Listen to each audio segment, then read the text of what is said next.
So welcome back guys. So andito po tayo ngayon sa isa sa pinakamalaking fish and vegetable landing area dito po sa lungsod ng Cagayan de Oro.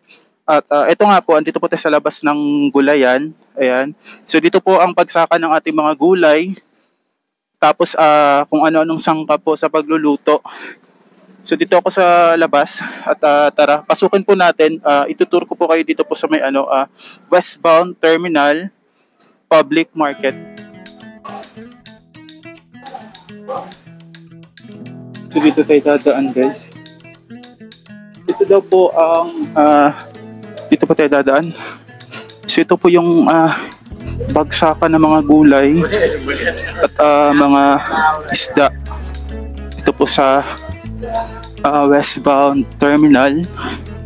So ito po yung loob netong actually guys, siya, complex. Kasi may mga nagtitinda din po. And at the same time, may mga nagbebenta po ng pagkain tsaka tulad niyan, pang merienda. So tara, balik po tayo. So gusto ko lang po makita kung ano po yung mga binibenta sa loob. Gusto kong pakita sa inyo. Gulayan. At ayan. Dito pati sa loob. And ito yung mga gulay guys na kakabagsak lang. Itong hilera nito ay mga damit, garments. So dito tayo sa gitna. Hello po. Ito po yung kakabagsak lang na mga gulay. Ewan ko lang guys kung may ewan ko lang kung may second floor. So dito po tayo sa bandang restaurant. So ito po yung kainan. So ayan. So dito. So ito po yung kainan din. Ayan. Dito tayo.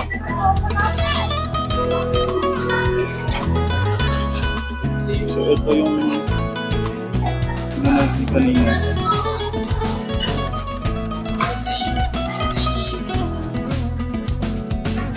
So dito ako sa bandang kainan. Walang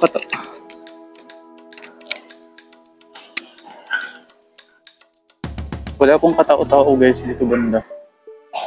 Okay.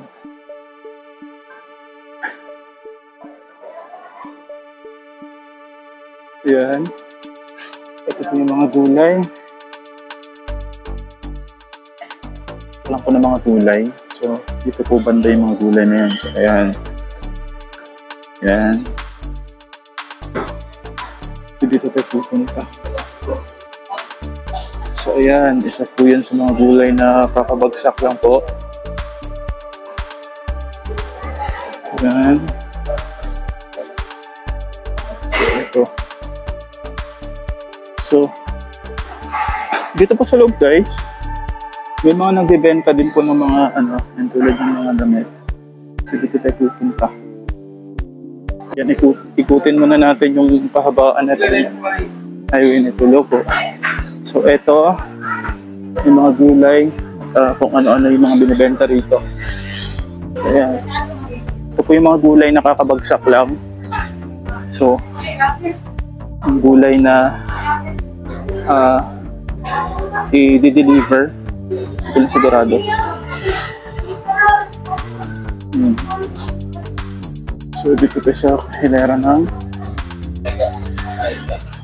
ayan. Oh, sorry po. Sorry. Napakan ko yung guys. Kasala pa ako. So tara. So dito wala naman ang puntahan ko lang kung anong yung mga nakalagay dito. Banda. Hello po.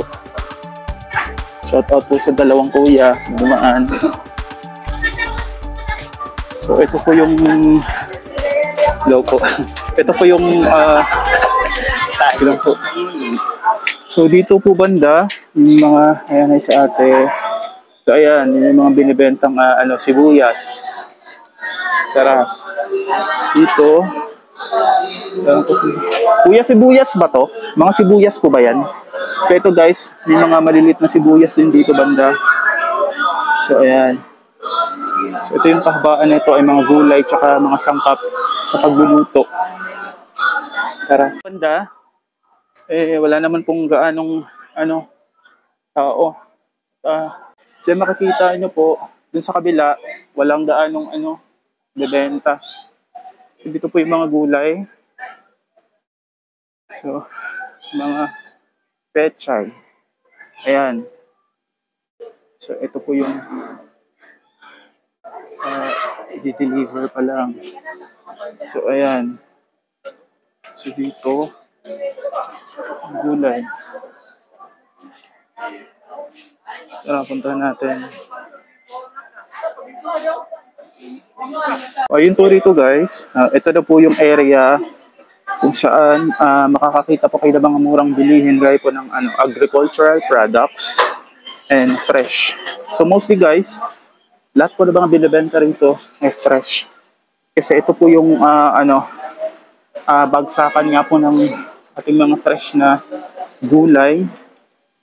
At saka yun nga po, from the Department of Agriculture in the city of Cagayan de Oro. So, ito guys, ito po yung makapagsak lang na gulay natin. Ito area na to. Yan.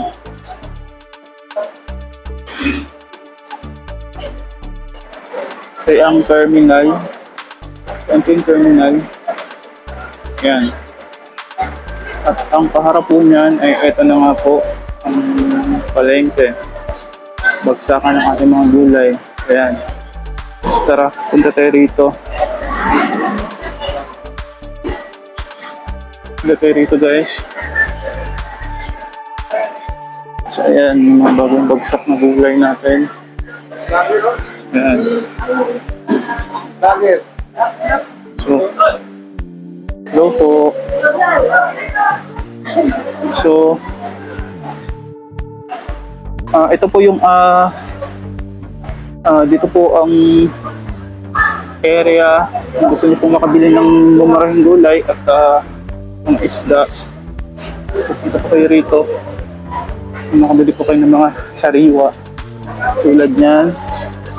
So, tara po.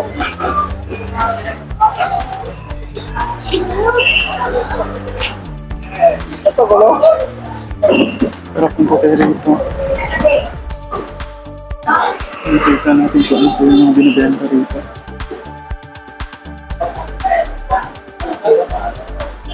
Palengke. Ayan, dito po hanggang doon po yan sa kabila. Dito po yung area. Guys.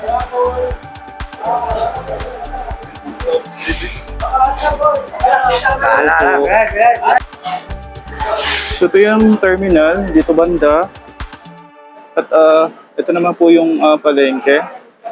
So tara punta tayo dito sa terminal. Transport. Ito sa transport.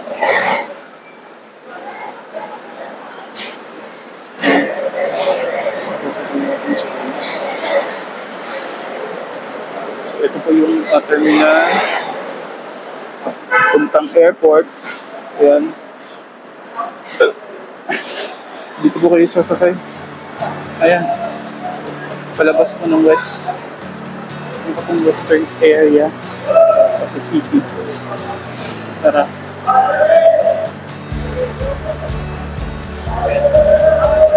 So ito po yung PUG. Dito po sa area na ito. Ito po yung PUG area. Ayan.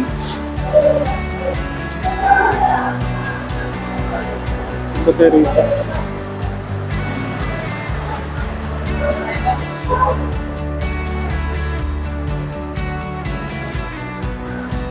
So dito guys sa labas, may mga nagbebenta din naman mga ilan-ilan tulad nito. May mga schools din ng gulay.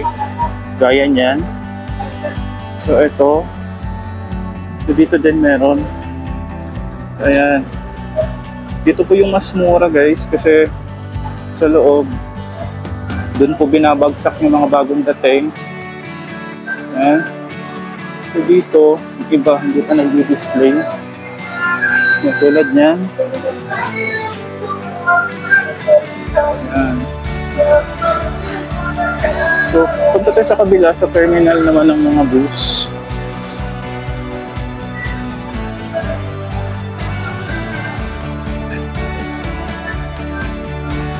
So, dito tayo sa area ng tali po sa market. So, ayan. Ayan, dyan. So, ito yung area ng mga gulay natin. Yan. Salig na yan. So, dito, iba, hindi pa nag-benta. Hindi pa nag-open. Yan. Ayan, dun siya. So, tatawid tayo sa kabila. Doon naman tayo sa mga kaya. Dito tayo sa labas, guys. Ayan, makikita niyo po. Ayan. Ito po yung labasan, tulad yung mga bus na yan. So, ito po yung labasan papuntang, palabas po ng western part of the area. So, ayan. This is the, westbound terminal. So, pag lalabas po kayo ng western part of the city, so, dito po kayo sasakay. Ayan. Tara, dito tayo rito.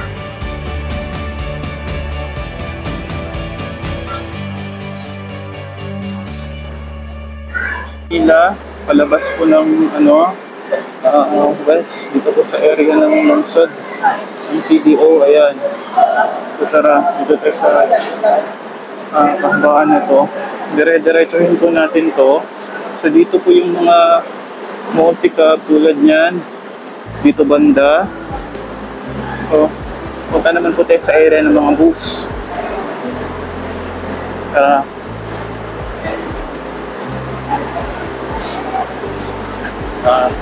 Yan. Dito tayo sa kahabaan nito. Karigin ng pila ng mga bus.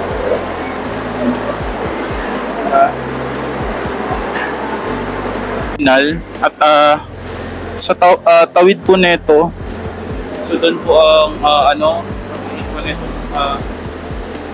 canopy na to. So doon po yung market, which is doon po tayo galing kanina.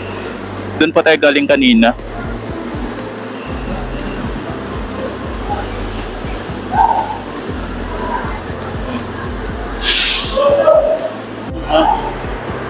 Terminal. Ito po yung terminal ng Ayan. Ito po yung Cebu. Pero kahit ito po kayo sasakay. Ayan. Mga pagkain, mga pasalubong nyo po. Kung gusto nyo pong bumili ng pasalubong, ayan. Ayan. Dito ko sa loob. At ito po yung isa sa pinakamalaking market.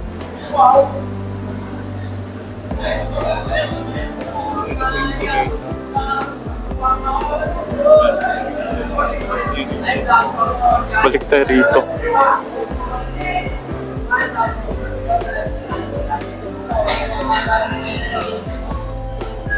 Yung tulad niyan, pasalubong na lang foods. So, ito yung entrance. Yan. Ito. Ayan, pila ng Palipolog. Yan. Pila ng papuntang Pagadian. So, ito ng pila papuntang Sambuanga. Ayan. Punta tayo rito.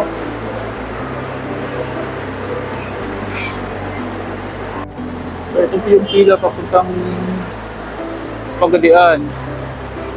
Ito yung papuntang Cotabato. Ayan. So,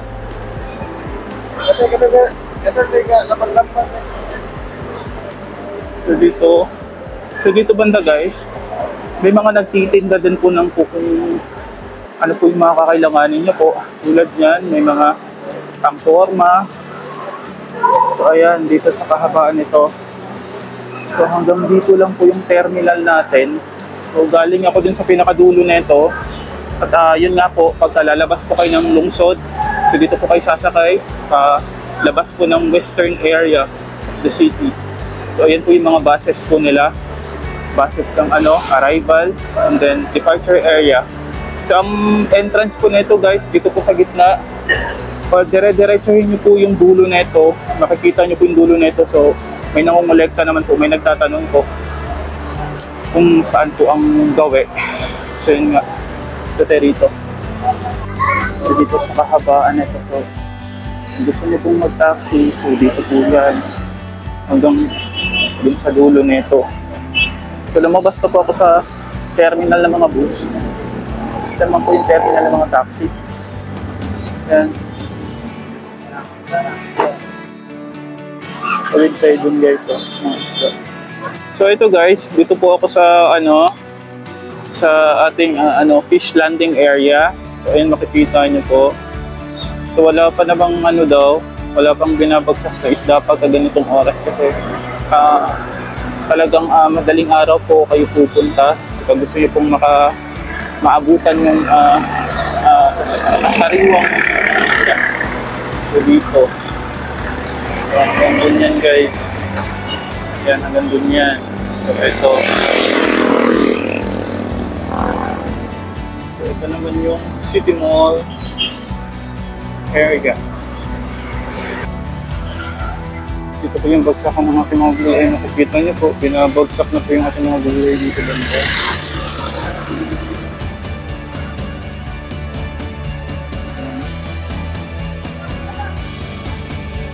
Siguro napaka-fresh at mapagkakatiwalaan po yung mga gulay. Isa fresh. Galing po sa ating mga magsasaka. Ayan.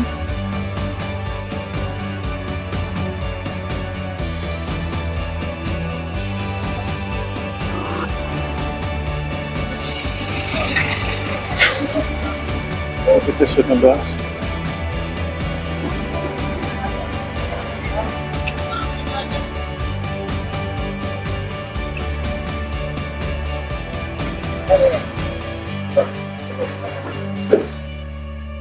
Kenapa kami?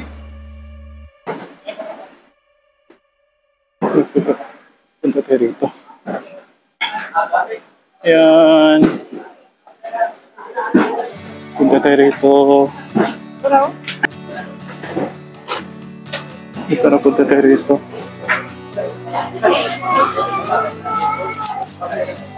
Ito yung mga sibuyas at gulay. Close na po yung ibang mga stalls guys. Close na sila. Nag-close na sila.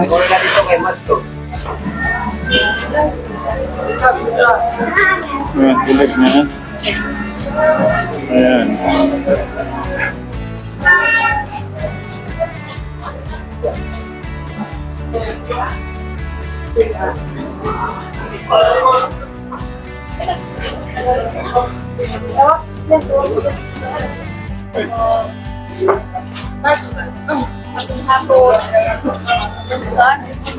Punta dito sa pinakadulo na ito. Excuse me po.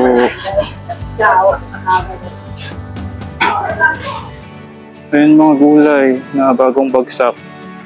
Yan. Yan.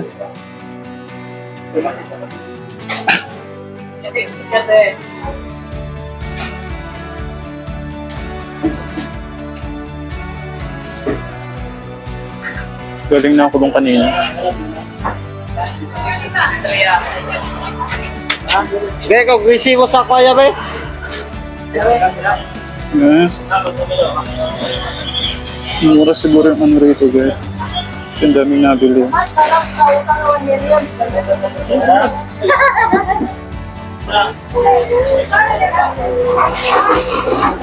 Ito, wala na naman. So, ayan.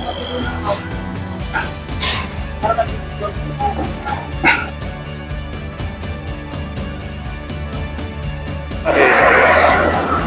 Benta na. Makakain. dito. Ang kalera na ito. So, may street food. Yan, gaya niyan. Yan.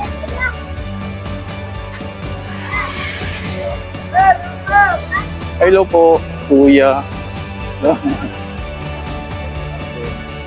Bus terminal. Hello po. Ayun sila. Shoutout sa mga nakaupo sa gilid. Ano, Kuya. Yan tubig. Dito siya. Ano ito? Terminal. Yan.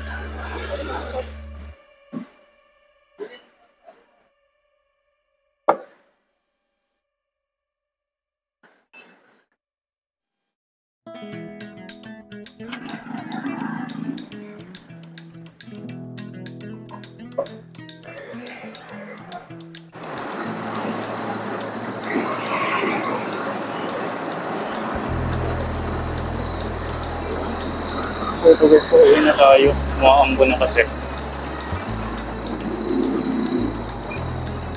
Doon na lang ako sasakay sa pupunta Lalente.